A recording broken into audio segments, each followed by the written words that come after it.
יברכך אדוני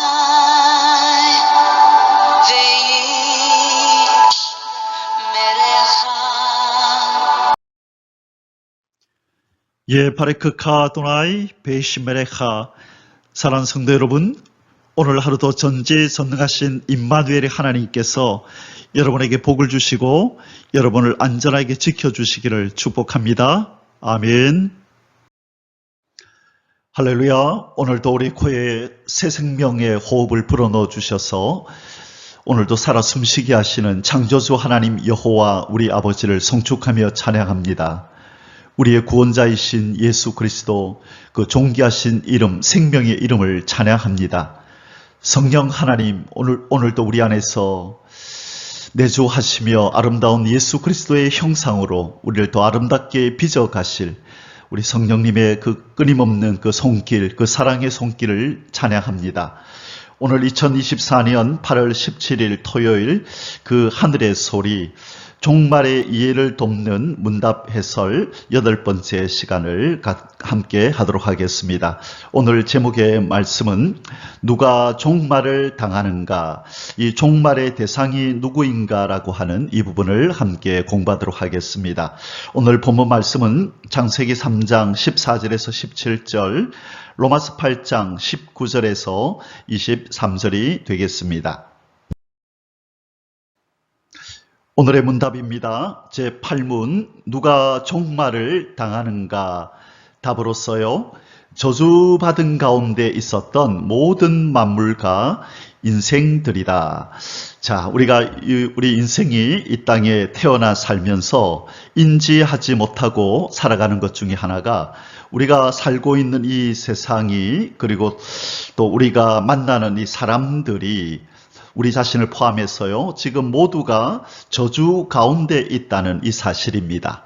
우리 인생들은 태어나면서 눈을 떠서 보아왔던 이 세상의 형편과 또 사람의 모습이 지금과 동일하기 때문에 자연스러운 모습이다. 이 자연 세계가 이렇게 존재하는 것, 또 인간이 태어나서 이렇게 또 늙어가면서 병들고 죽어가는 것이, 이것이 자연스러운 인생의 모습이다라고 여기며 살아왔는데, 실은 그것이 아니라 하나님께서 바로 하나님의 말씀을 통하여 우리에게 알려주시는 것은 우리 인생과 모든 만물이 이 죄로 말미암아 저주를 받은 상태에 있다라는 것입니다. 하나님은 이 사실을 우리에게 알려주시는데, 자, 바로 이렇게 죄로 말미암아 저주받은 인생과 만물이 최후를 맞이한다, 종말을 맞이한다라고 성경은 말씀하고 있다는 것입니다. 자, 그렇다면 우리가 잘 아는 내용이지만 복습하는 그런 차원에서 우리가 접하고 있는 이 세상과 또 우리 자신, 우리 이 인생들은 어떤 저주받은 모습으로 지금 살아가고 있는지를 먼저 살펴보고 그들의 최후가 어떻게 되는지 함께 아울러 살펴보도록 하겠습니다. 오늘의 본문을 함께 살펴보도록 하겠습니다. 창세기 3장 14절에서 17절입니다. 선악과 사건으로 범죄한 인생으로 말미암아 이제 이 인생과 만물이 저주를 받는 장면, 저주를 선포하시는 장면이 오늘 본문에 나타나게 됩니다. 창세기 3장 14절로 17절입니다. 여호와 하나님이 뱀에게 이르시되, 자, 제일 먼저 이 선악과 사건, 이 범죄에 가담한 이 여러 대상들 중에 제일 먼저 저주를 받은 것이 바로 이 뱀입니다. 하와를 유혹했던 이 뱀이 저주를 받는데 하나님께서 이렇게 저주를 내리십니다. 이르시되, 네가 이렇게 하였으니 네가 모든 가축과 들의 모든 짐승보다 더욱 저주를 받아 배로 다니고 살아있는 동안 흙을 먹을지니라. 자, 이 구절에서 우리가 알 수 있는 것은 하나님이 먼저 동물들을 지으시되 이 가축과 그리고 이 들의 모든 짐승, 들짐승으로 이렇게 구별해서 하나님께서 짐승들을 창조했다는 것을 우리는 먼저 깨닫게 됩니다. 그런데 바로 이 짐승들이 저주를 받았다는 것입니다. 이 가축도 저주를 받고 들의 모든 짐승, 야생 동물들도 저주를 받았는데 이 뱀은 이 둘보다도 더욱 저주를 받아 더 큰 저주를 받아서 배로 다니고 살아있는 동안 흙을 먹을지니라. 자, 이 배로 다니는 이 뱀이 원래는 이렇게 배로 다니는 모습이 아니었다는 거죠. 이것이 바로 저주받은 모습이고, 그리고 살아있는 동안 흙을 먹을지니라라고 그렇게 하나님께서 저주하였음에도 불구하고 이 뱀은 여전히 불순종의 그런 상징인 것처럼 끝까지 하나님 말씀에 그렇게 불순종하고 흙을 먹지 않고 있는 모습을 보이고 있습니다. 이 흙을 먹을 진리는 또 다른 영적인 의미로 해석이 되기도 하지만 여기서는 문자 그대로 먼저 해석을 하도록 하겠습니다. 자, 뱀에게 내린 저주는 배로 다니고 살아있는 동안 흙을 먹어라 라고 이렇게 저주를 내린 것인데, 이 바로 이어서 나오는 구절이 바로 창세기 3장 15절로 신학적으로 너무나 중요한 이 원시복음, 최초로 나온 복음에 대한 그런 내용이라고 불려지는 이 내용입니다. 창세기 3장 15절에 내가 너로 뱀아 너로 여자와 원수가 되게 하고 네 후손도 여자의 후손과 원수가 되게 하리니 여자의 후손은 내 머리를 상하게 할 것이요 너는 그의 발꿈치를 상하게 할 것이니라. 바로 이것이 이 예수 그리스도의 십자가 사건, 여자의 후손인 예수 그리스도, 갈라디아서 4장 4절에 때가 참에 예수께서 여자의 후손으로 오셨다라고 기록하고 있는 갈라디아서 4장 4절 말씀과 연결되는 구절인데요. 바로 이 뱀의 후손 마귀는 예수 그리스도의 뒤꿈치를 물 것이다. 뒤꿈치를 문다는 것은 고난받게 하고 십자가에서 죽일 것이라는 그 내용이고요. 그 다음에 여자의 후손은 네 머리를 상하게 할 것이다. 이 뱀의 후손, 이 마귀 사탄을 머리를 바른다는 것은 정복을 의미하는 것이요, 이 승리를 의미하는 것이고 부활을 의미합니다. 이 사망을 가지고 백성들을 위협하고 그렇게 종살이를 시켰던 이 마귀가 예수 그리스도에 의해서 예수 그리스도의 죽음과 부활로 인하여 이제 패배를 당하고 이 예수 그리스도가 사망의 권세를 가지고 열쇠를 가지고 이제 인생들을 구원해 내시는 그 일이 일어날 것이라고 하는 바로 그 예언이 창세기 3장 15절이고, 이것을 우리는 원시 복음이라 그렇게 부르는데 바로 뱀에게 저주를 내리는 이 내용 가운데서 등장하는 내용입니다. 자, 첫 번째 저주받은 존재는 누구냐면요, 뱀을 비롯한 이 가축과 들의 모든 짐승들, 이 동물계가 바로 저주를 받았다는 것을 우리는 알게 됩니다. 자, 이어서 또 누가 저주를 받게 되는지 또 계속해서 한번 살펴보도록 하겠습니다. 16절입니다. 또 여자에게 이르시되, 자, 두 번째 저주받은 대상은 여자입니다. 이르시되 내가 내게 임신하는 고통을 크게 더하리니 네가 수고하고 자식을 낳을 것이며 너는 남편을 원하고 남편은 너를 다스릴 것이니라 하시고, 자, 여자에게 하나님이 주신 사명은 이렇게 자식을 낳는 것입니다. 바로 자식을 낳는 일인데, 이 자식을 잉태하는 이 일에 고통이 따르죠. 처음부터 고통이 있었다라고 성경은 얘기하고 있습니다. 그런데 이 여자가 범죄한 이후에 저주받은 그 내용은 뭐냐면 네가 임신하는 고통을 크게 더하리니, 자, 더 많이 고통스러워졌다는 것입니다. 자, 고통이 어느 정도의 고통은 있었지만 그 고통이 크게 더하여지는 것이 바로 여자에게 임한 저주의 모습이라는 것입니다. 그래서 여인들이 자식을 낳을 때 고통스러워하는 것, 그것이 바로 이 여자가 하나님 앞에 범죄한 그 대가로, 그 결과로 저주가 임하여서 그들에게 임하여진 저주의 모습입니다. 자, 그리고 이제 세 번째 아담에게, 이 남자에게 하나님께서 저주하시는 내용입니다. 아담에게 이르시되 네가 네 아내의 말을 듣고 내가 네게 먹지 말라 한 나무의 열매를 먹었은즉 땅은 너로 말미암아 저주를 받고 너는 내 평생에 수고하여야 그 소산을 먹으리라. 자, 지금 아담을 저주하면서 땅도 함께 언급하고 있습니다. 자, 아담에게 하나님께서 저주를 내리면서 너는 땀을 흘리면서 평생 수고하여야 그 소산을 먹게 된다. 땅이 이전의 땅이 아니라는 것입니다. 땅도 저주를 받는데, 자, 땅도 저주를 받아서 엉겅퀴를 내고 땅이 황폐화되어서 이 상태에서는 농사가 되지 않는 그런 모습으로 저주를 받아서 아담이 그 땅을 경작하여 그 생계를 소산을 내고 생계를 이어가기 위해서는 이전보다 훨씬 많은 노력을 하여야 피땀을 흘려야만 이 땅이 경작이 되어지고 농산물을 내게 될 것이다. 그렇게 말씀하고 있습니다.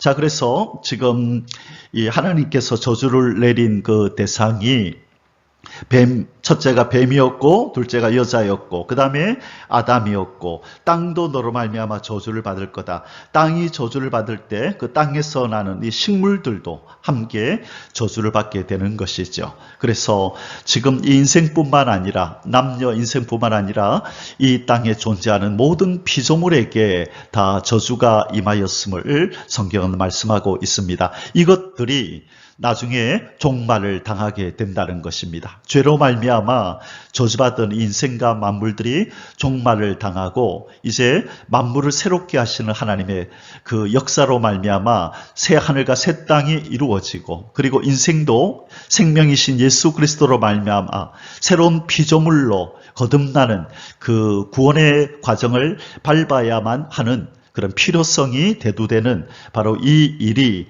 선악과 사건으로 말미암아 발생하게 되었다는 것을 우리는 기억해야 합니다.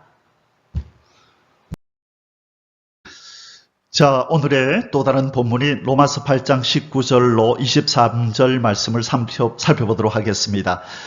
여기 로마서를 쓴 사도 바울은요, 이 본문에서 이 저주받은 인생과 그리고 이 만물들이 지금 어떤 상태에 있게 되고 앞으로 어떤 종말을 맞이하게 될지를 지금 말씀하고 있습니다. 이 로마서를 사도 바울이 기록했을 당시가 AD 57년이라고 신학자들은 말하고 있습니다. 자, 그런데 바로 이 로마서를 기록하기 전에 AD 55년에 그가 고린도 후서를 기록을 했는데요. 그때에 그가 간증하기를 나는 14년 전에 삼층천에 올라갔다 왔다. 그리고 비밀을 깨달았다라고 얘기를 합니다. 자, 그러니까 그가 삼층천에 올라갔다 온 게 언제였어요? 이 AD 41년쯤에. 그러니까 이 로마서를 쓰기 전 16년 전에 삼층천에 올라가서 하늘의 비밀을 알고 또 그가 살고 있는 이 세상의 상황과 형편이 왜 이렇게 되었는지를 그 하나님의 눈으로 볼 수 있는 그 시각을 가지고 그가 내려왔고 그리고 이제 로마서 8장에서 그가 깨달은 바를 이렇게 기록하고 있는 것입니다. 자, 그가 그가 살았던 세상을 바라보며 뭐라고 말씀했는지 한번 보도록 하겠습니다. 8장 19절입니다. 피조물이 고대하는 바는 하나님의 아들들이 나타나는 것이니, 자, 피조물이 고대하고 있는 바가 있다라고 진술하고 있습니다. 하나님의 아들들, 이 거듭난 하나님의 아들들, 구원을 받은 하나님의 아들들이 나타나기를 원한다. 피조물이 허무한 데 굴복하는 것은 자기 뜻이 아니다. 자, 허무한 데라고 하는 것은 이 썩어짐, 이거 죽음을 의미하죠. 동물과 식물계, 이 피조물들이 죽임을 당하는 이 허무한 데 굴복하는 것은 자기 뜻이 아니라는 것입니다.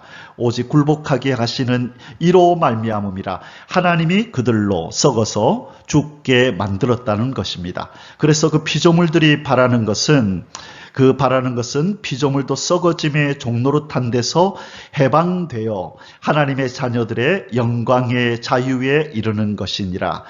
인생들 때문에 저주받은 이 피조물들은 무엇을 바라느냐? 빨리 하나님의 자녀들, 하나님의 백성들이 빨리 영광의 자유, 온전히 회복되어지는, 온전히 구원에 이르는, 재창조에 이르는 바로 그 날이 오기를 기다린다는 것입니다. 그래야 자기들도 썩어짐의 종노릇한 데서 해방되어 그들도 원상복귀가 될 것이라는 걸 믿기 때문이지요. 자, 그래서 바로 사도 바울은 이 비밀을 깨달았던 것입니다. 피조물들이 고대하고 있구나. 하나님의 자녀들이 빨리 영광의 자유에 이르기를 영과 몸에서 이 사망이 떠나고 질병이 떠나고 온전히 구원을 받는 그 날을 피조물도 기다리고 있구나 하는 것을 깨달았다는 것입니다. 22절에 피조물이 다 이제까지 함께 단식하며 함께 고통을 겪고 있는 것을 우리가 아느니라. 우리가 마냥 예쁘게만 보이고 아름답게만 바라보았던 이 피조 세계, 아름다운 동물들, 또 꽃들, 식물들, 그러나 그 내면에 그들은 뼈아픈 고통과 탄식을 품고 그들은 살아가고 있다는 것입니다.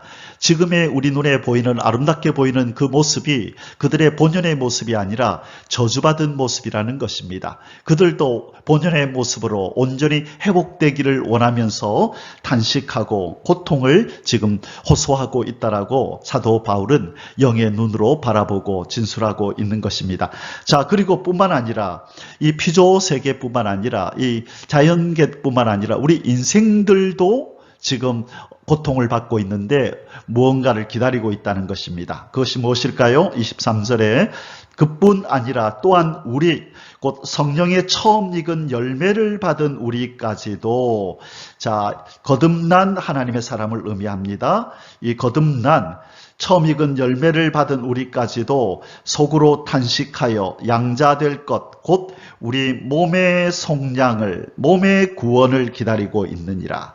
영이 구원받은 우리 성도들조차도 몸의 구원을 기다리고 있대요. 몸의 구원이 무엇입니까? 이 병으로부터의 자유, 죽음으로부터의 이 해방이 바로 몸의 속량입니다. 예수 그리스도가 오셔야 고린도전서 15장에서 말씀하시는 것처럼 고린도전서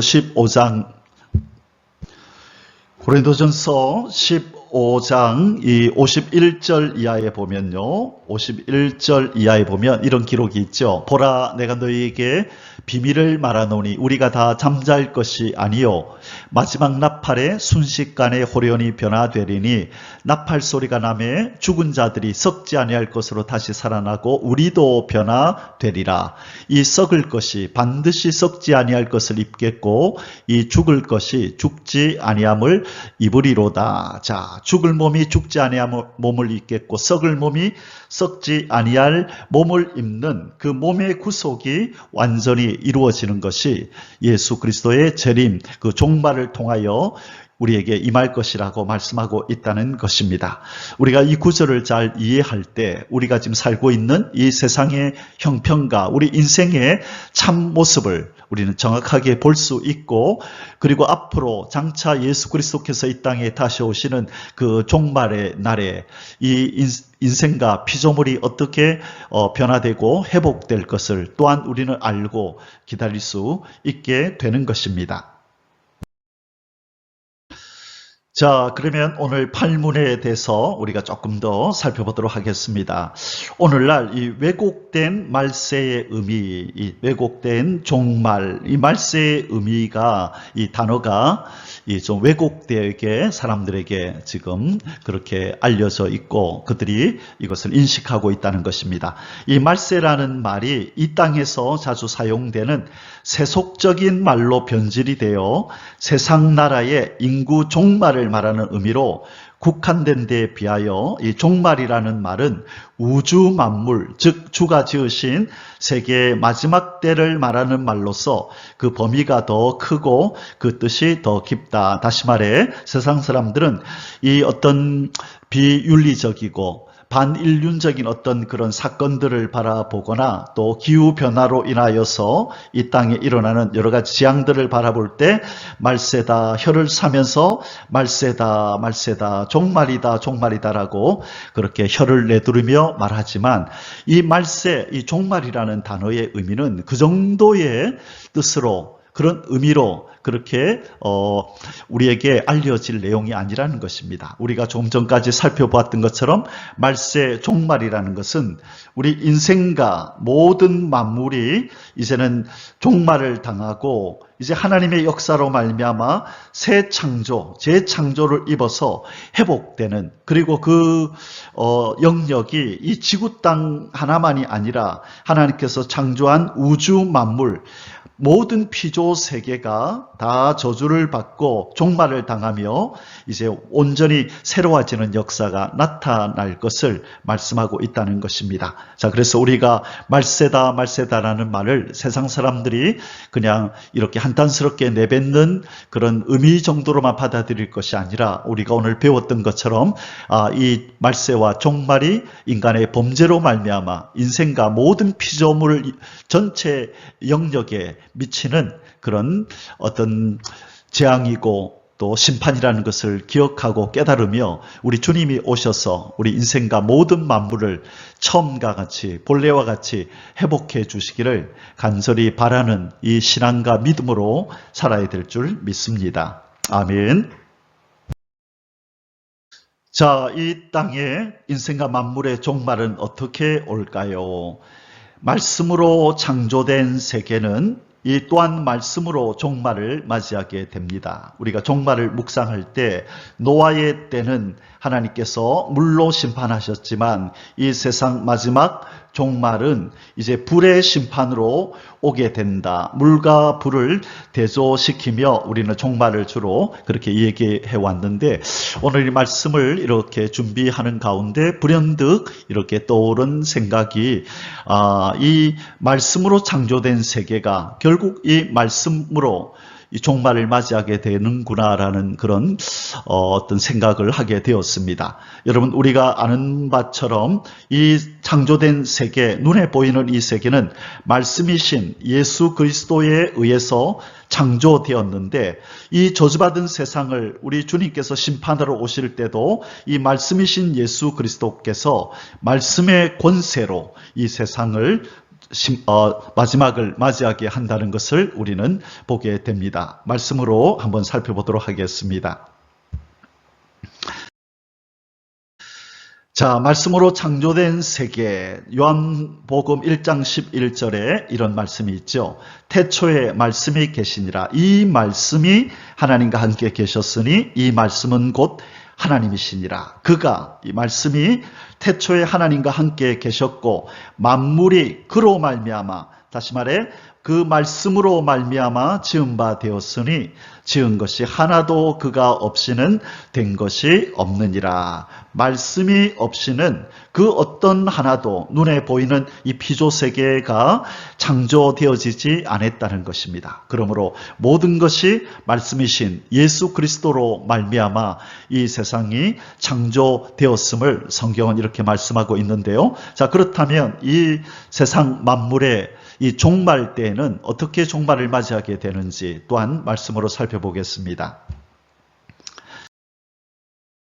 말씀으로 종말을 맞이하는 모습입니다. 요한계시록 1장 16절에 자, 사도 요한이 밤모습 섬에 있을 때에 예수께서 재림의 모습을 그에게 보여주지요. 그때 어떤 모습으로 나타나느냐?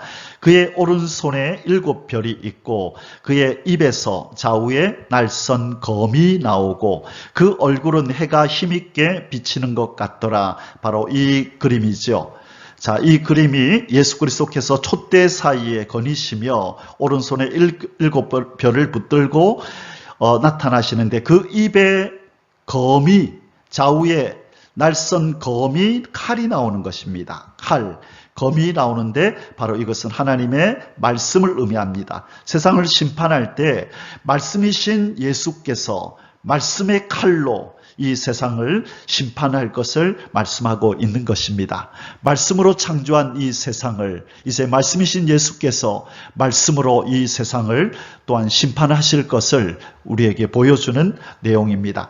요한계시록 19장 14절에 또한 이 모습이 나타나는데요. 14, 15절에 하늘에 있는 군대들이 희고 깨끗한 세마포 옷을 입고 백마를 타고 그를 따르더라. 그의 입에서, 자, 예수 그리스도의 모습 모습인데요. 예리한 검이 나오니, 자, 여기서도 예수님의 입에서 칼이 나오죠. 검이 나옵니다. 그것으로 만국을 치겠고, 자, 종말을 맞이하게 하겠다. 이제는 심판하겠다. 무엇으로요? 그 입에서 나오는 검으로, 말씀으로 그렇게 하시겠다는 것입니다. 친히 그들을 철장으로 다스리며 친히 하나님 곧 전능하신 이의 맹렬한 진노의 포도즙틀을 밟겠고 칼과 검, 이 말씀이신 예수께서 말씀으로 세상을 또한 심판하실 것을 말씀합니다. 그래서 우리는 이 하나님의 말씀에 귀를 기울이고 이 예언서, 이 선지서와 요한계시록의 말씀, 이제 장차 재림의 주님께서 다 오메가적으로 성취하실 이 예언의 말씀에 우리는 주목하고 귀를 기울여야 합니다.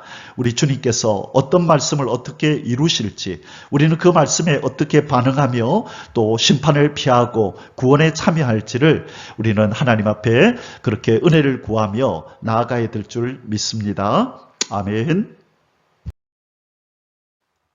자, 그렇다면 이 저주 가운데 있는 인생과 만물은 어떻게 이 저주 가운데서 풀려나서 구원을 받을 수 있을까요?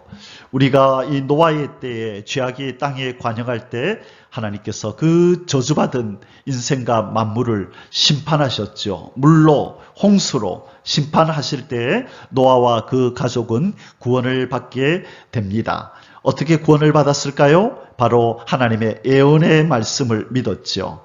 히브리서 1장 7절에서 믿음으로 노아는 보이지 않는 일에 경고하심을 받아 그 경외함으로 방주를 예비하여 그와 그의 가족이 구원을 받았다는 기사가 있습니다. 바로 그 보이지 않는 일, 곧 예언의 말씀을 믿고 그대로 순종했다는 것입니다. 그래서 방주를 준비하라는 말씀을 듣고 방주를 준비하여 그 안에 들어감으로 이 물의 홍수, 이 저주 심판에서 구원을 받았는데, 자, 오늘날은 이 불심판이 우리에게 다가온다고 성경은 말씀하고 있습니다. 베드로서 3장에서 대표적으로 말씀하고 있죠. 불로 이 땅을 심판하실 때에 베드로서 3장 또 계시록 16장에 보면 이 7 대접재앙으로 이 땅을 치실 때에 특별히 불의 재앙이 두드러지게 나타나고 있는 것을 보게 됩니다. 자, 이런 세상을 사는 우리, 어쩌면 마지막 세대가 될지도 모르는 이 세대에 사는 우리는 어떻게 하면 이 불심판으로부터 구원을 받고 하나님의 구원의 역사에 참여할 수 있을까라는 것이죠. 바로 그 비밀이 갈라디아서 3장 10절 그리고 13절에 나와 있습니다. 무릇 율법 행위에 속한 자들은 저주 아래에 있나니 기록된 바 누구든지 율법책에 기록된 대로 모든 일을 항상 행하지 아니하는 자는 저주 아래에 있는 자라 하였습니다. 자, 하나님의 법을 어긴 자의 지금 상태는 다 저주 아래에 있는 자라는 것입니다. 누구든지 이 하나님의 저주에서 빠져나올 수가 없다는 것입니다. 자력으로는, 그들의 스스로의 힘으로는 절대로 이 율법 아래에 있는 저주에서 빠져나올 수가 없습니다. 인간은 율법을 다 지킬 수도 없고, 그리고 하나님이 이미 선포하신 그 죄를 씻을 수 있는 방법이 인간 스스로는 만들어낼 수 없고 또 벗어날 수 없기 때문입니다. 그래서 하나님께서는 우리에게 이 저주에서 벗어나는 유일한 구원의 방법을 제시하셨는데, 그것이 바로 갈라디아서 3장 13절에서 우리에게 보여주고 있습니다. 그리스도께서 우리를 위하여 저주를 받은 바 되사 율법의 저주에서 우리를 속량하셨으니 기록된 바 나무에 달린 자마다 저주 아래에 있는 자라 하였습니다. 아멘, 아멘. 우리 예수님께서 우리가 지금 그 안에 거하고 있는 이 저주에서, 이 율법의 저주에서, 이 저주에서 우리 예수님이 십자가에서 이 저주를 우리 대신에 받으시고 죽으심으로 그 예수 그리스도를 믿는 자마다, 그와 연합된 자마다 그의 죽으심이 우리의 죽음이 되어서 우리는 이 저주에서 벗어나게 되고 이 저주받을 이 이래서 우리는 용서함을 받게 된다는 이 진리를 하나님께서 우리에게 보여주셨습니다. 우리의 방주이신 예수 그리스도, 바로 우리는 이 방주 안으로 숨어야 하는 것입니다. 이 방주 안으로 들어갈 때야 비로소 우리는 이 다가올 불심판에서 우리는 구원을 받게 되는 것입니다. 우리에게 이 방주이신 예수 그리스도를 보내어 주신 하늘의 하나님 아버지께 감사와 찬양을 드립니다. 우리의 방주가 되시기 위하여 하늘 영광을 버리시고 이 땅에 오신 예수 그리스도, 우리의 구원자 그 이름에 그 보배로운 그 피를 흘려주심에 감사와 찬양을 올려드립니다. 이 모든 구원의 진리가 믿어지고 깨달아지도록 역사해 주신 성령 하나님의 그 놀라운 손길을 찬양하며 영광을 돌려드립니다. 아멘. 할렐루야. 함께 기도하겠습니다. 말씀으로 천지를 창조하시고 말씀으로 세상을 심판하실 주님, 그 말씀의 기운과 성령의 역사로 우리를 온전히 회복시켜 주시고 말씀으로 재창조될 그 나라에 들어가는 백성이 되게 하여 주옵소서. 다시 오실 우리 주 예수 그리스도의 이름으로 아버지 앞에 간절히 기도드리옵나이다. 아멘. 사랑하는 성도 여러분, 오늘 하루도 우리의 방주가 되시는 예수 그리스도, 그분을 사랑하고 또 그분을 더 닮아가고 그분의 말씀을 더 깊이 알아가는 일에 우리의 힘과 능가, 우리 호흡을 사용하고 그렇게 하루를 살아가시기를 주님의 이름으로 축복합니다. 아멘. 할렐루야. יברכך